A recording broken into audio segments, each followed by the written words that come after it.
One of my sports idol keeps saying that trust the processes, don't think about the outcomes. Adoption is not easy. I think a lot of our focus is going to be on driving adoption. Huge change management initiative. You can have the best AI scientists supporting your research, supporting your businesses, but unless and until it is adopted, it is more of an AI theater. Again, the patient is our North Star, and that's what we look to achieve. How does this help us get products to patients faster? We call it as a phi moment or the aha moment, where you realize that the transformation has happened. So what was that one moment that you felt? Welcome to Phi Moments, a podcast by Quantiphi.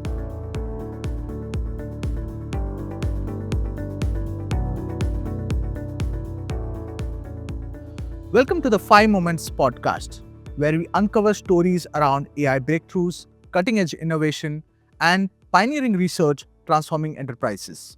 I am Biplab Mahadani, and in my role leading the global AI industry solutions for Quantiphi, I spend a lot of time in the boardrooms addressing the gap. That's the space between completed AI pilots to having an AI-powered company. Most of the enterprises spend a lot of time in that pilot purgatory. But today, we are going to talk about one of the stories where we have seen the journey to being an AI powered company. With me, joining is Christopher Colucci, Vice President of IT for Clinical, Commercial, and Emerging Technologies at Insmed. Thanks, Biplab. Great to be here. Thank you, Chris, for joining in. Today, we are going to talk about Insmed's journey. So, one thing that truly stands out to me about Insmed is the bold commitment that you had made a few years back. In fact, it takes me down the memory lane when you had talked about being the AI first biotech. So, talk to us about more about that vision that you had and how did you go about making the vision into reality of being that AI first biotech? Well, I tell you, it's first of all shocking. We're in year 3 of our AI journey. And when I think back of how the genesis of this, how it all started is, again, when all the attention around AI back in 2023, I mean, it was quite exciting. And we started to think about how do we get involved? How could Insmed start to get involved as an emerging biotech in the AI, on this AI journey? And one of the decisions we made is to create an incubator team, a group of experienced AI engineers that actually can help us jumpstart and basically test and learn. And we started down that journey and we actually achieved success very quickly.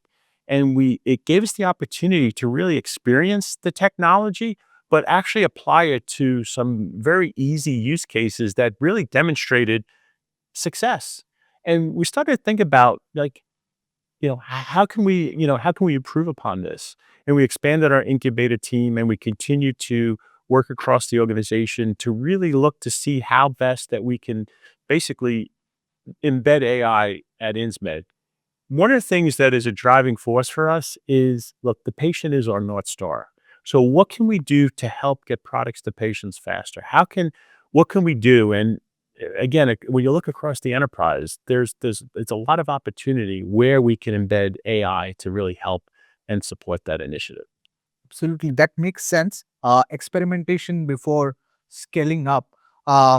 So, beyond this experimentation, how did you take these experiments and put them into a repeatable mode where you can scale this across Insmed?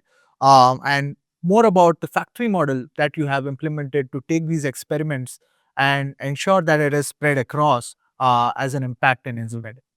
Yeah, it's a great segue for us where we looked at the success of our incubator team, where it allowed us to test and learn, move quickly into pilots, get those pilots into production, and that was on a smaller scale. Now, being a emerging biotech, we don't have the luxury of hiring resources and a focused team, so we decided to take the approach of building an AI factory. And the AI factory model is really what's allowed us to scale.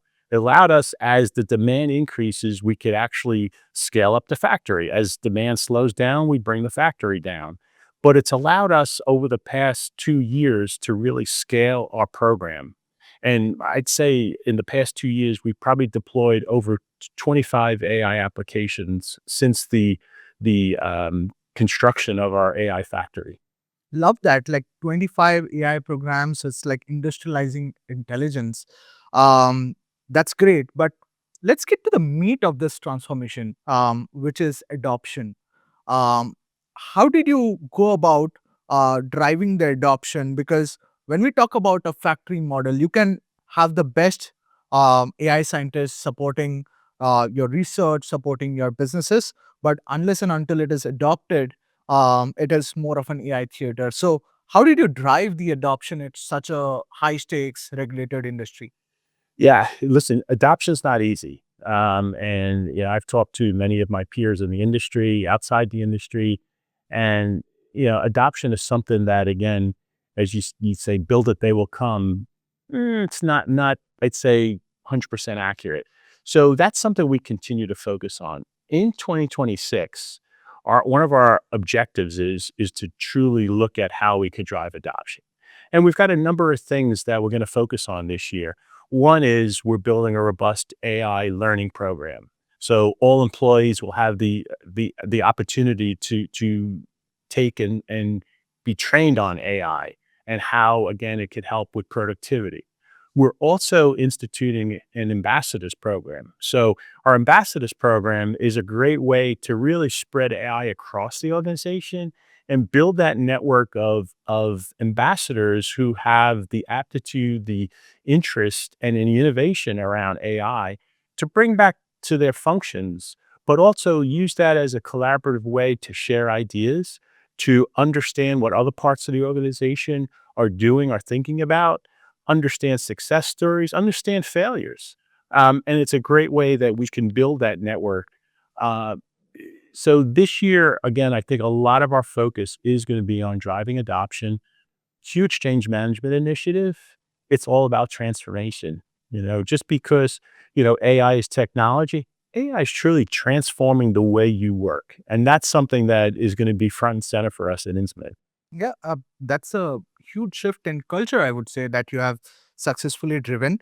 Now, Chris, you have talked about governance as an accelerator. Um, but let's make that real. How do you keep up with ideas turning into reality?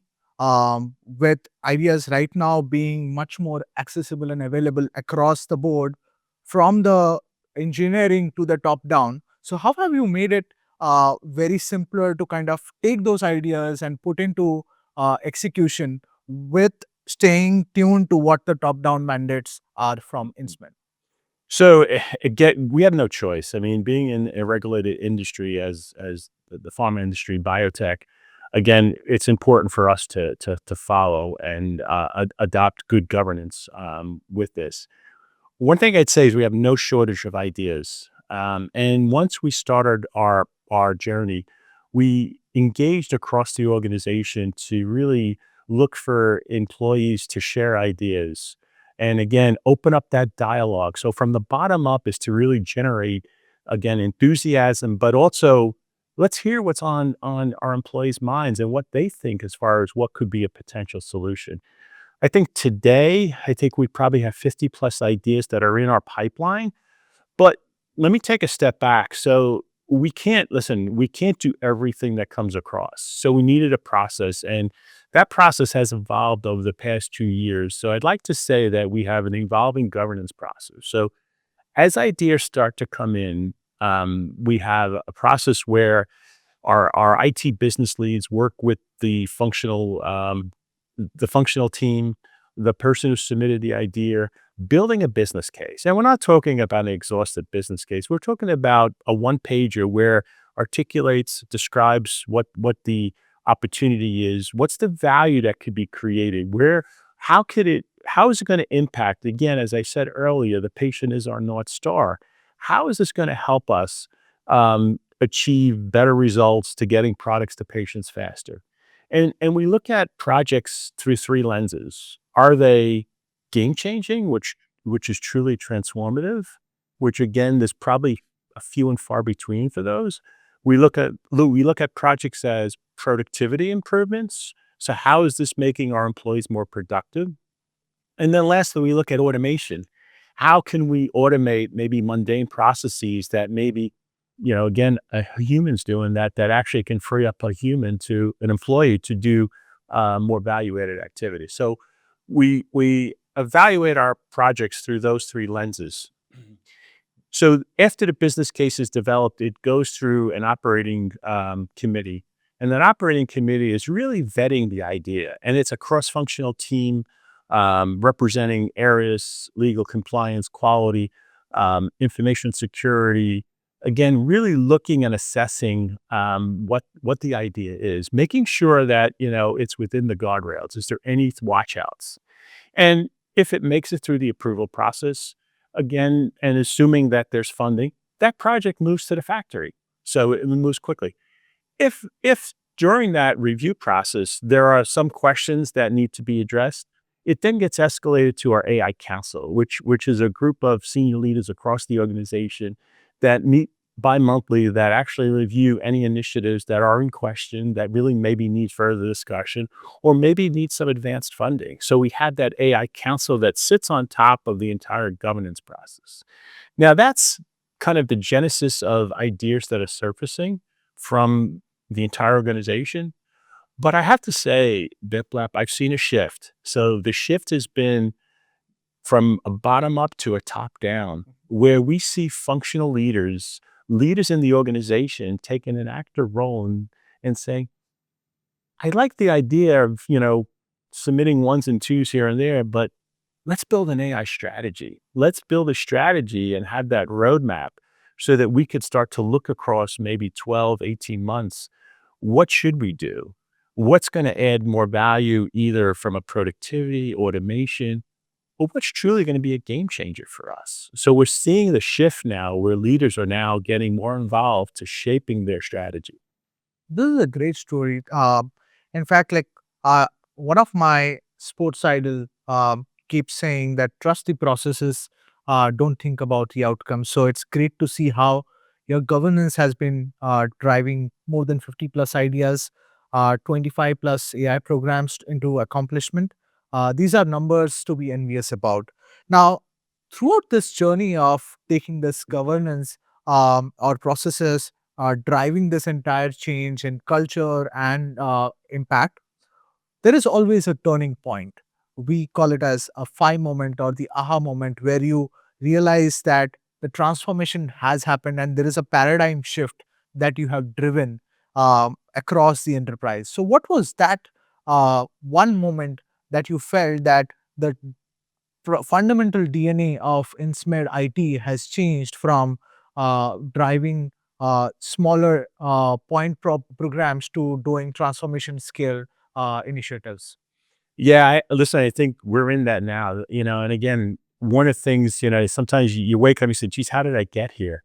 And I think this is a great story. Our AI journey is, if I look back at the evolution over the past 3 years, it was about building the foundation, building scale, and now it's about really driving, transformative change. And, the other thing I think is important is AI is not about the technology. It's about transformation. And it's how do you embed this into how you work every day? One of the things that we're very fortunate at Insmed is we have the support and the sponsorship from our chair and CEO, our entire executive committee, our CIO, very supportive in the program. And again, that helps as far as invest. So again, that to me is kind of number one. The second thing where I think, where I feel the aha moment is the shift. Initially was a bottom up approach where these ideas are just generated by employees. What I'm seeing now is leaders are actually becoming more engaged. They're really asking, what can AI do for my function? What can I do to change the way we work today? And they're starting to build strategies and roadmaps that are actually part of their objectives. So that to me is a shift on how our leaders are now taking an active role to embedding this in how they operate. And again, successes looking at the number of roadmaps that are starting to be developed or completed over the next 12 months that really sets us up for a game plan on how we're going to really, again, embed AI into our environment here. And we're approaching our third AI day. And AI Day was started, back 3 years ago, where we just kicked off our AI program. And again, I think we focused the attention on training, panel discussion, education. Last year was a bit more of the same. This year, it's a cross-functional team that's actually shaping AI Day. So we've got leaders from communications, we've got the business teams participating. And this year, again, looking at, and we're still a week away, it's going to be a keynote speaker from a chief futurist, which I think is exciting to have someone talk about the future here at Insmed. We're actually having almost like a mini conference, our own AI mini conference, where we're going to showcase success stories of projects that we actually delivered and are actually showing and demonstrating value. We've invited partners of ours, partners in the industry, named companies that will come here and showcase how they're using AI in their companies or how they can support the biotech industry with AI initiatives. So that to me speaks volumes when you have an entire organization get behind an AI day. And again, we're excited to, I can't wait. And at the end of the day, I'll come back to is, you know, again, how does this help us get products to patients faster? Again, the patient is our North Star, and that's what we look to achieve as far as improving that. That's the dream. I mean, when you are able to change the DNA with technology becoming more invisible and business results becoming a priority, that's a dream. Now, for most of the organizations, they measure this success by revenue and cost savings. But I'm guessing your KPIs for success would be more strategic. So, how do you measure this meat of this transformation? How do you measure how success has been for you in this AI transformation journey? So, a great question, and that's something that we continue to focus on. And in 2026, there's going to be a lot of attention in that. We look at again measuring value in through three lenses, and again, as I mentioned, game changing, which is highly transformative. It could be revenue generating. It could be a substantial change to how we do business. Productivity, again, how do we free up time for employees? And automation, how do we basically automate mundane tasks? With that could be cost savings, it could be hours saved, it could be hard savings. And we continue to look and refine it. The other area, what we look at is reuse. Because look, as you build these models, you build these applications, we trying not to build one-offs. So if we have the reuse capability, that if we build something that's very successful for one area, how can we reuse that, reuse the technology, the model, and again, the workflow so that we could enable maybe another use case. So that's an important aspect of it. You know, we this year is we're really going to drill into that more of the value. As I mentioned, this is, I think, again, when you look at how do you measure value, you could quantify hours saved. What does that translate to? And then how do you reapply those hours saved into doing other, maybe more value added work? So that's an area that we'll look at.